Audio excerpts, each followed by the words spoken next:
may have heard of in northern West Bengal called Ramakeli.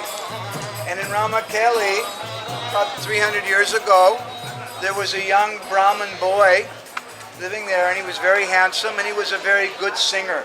And one day, one young girl heard him singing, and she fell madly in love with him. And she went to her father, and she said, I have to marry this boy. The father said, you can't marry him. He's a Hindu, and we're Muslims.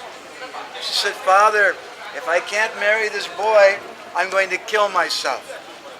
So her father was a general in the Muslim army, and he went to that young man, and he said, I have a marriage proposal for you. And the boy said, I can't marry your daughter. You're a Muslim, I'm a Hindu.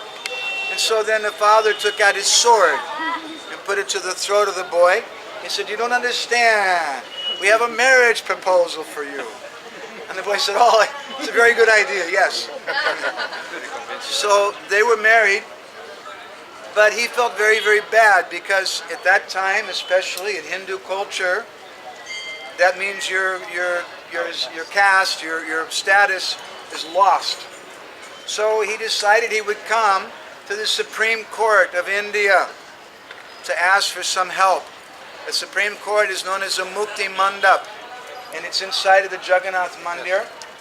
And so he came there. He went inside the temple and he told the Pandits, I have some problem. I need to know what prayashchitta I can do. And they said, yes, yes, you tell us what have you done, we'll tell us your prayashchitta. He said, well, I married a Muslim girl. And as soon as he said that, they started shouting at him, chalo, out, out, go. He said, no, no, please, please be merciful. What kind of prayashchitta can I do? Out! And he fell down on the ground. Started offering him, please be kind to me. And they started kicking him. And then he became very angry.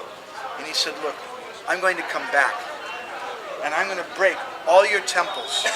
And I'm going to break all your deities. And he went back to his father and he said, father-in-law, he said, Dad, can I have some of your army?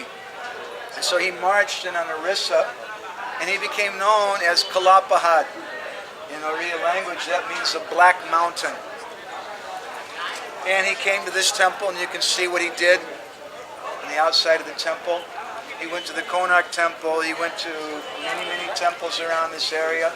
And they broke not only the outside of the temple, but they also, very sadly, broke the deities. So we told you this very wonderful story about the deities of Ananta and Vasudev. And now I'm sorry to tell you something else. These are not the original deities inside the temple. We consider them to be non-different. These are called Pratibhu. Just like in Vrindavan, you can have Darshan of Radha Damodar, Radha Gopinath, Radha Govindaji. None of those are the original deity.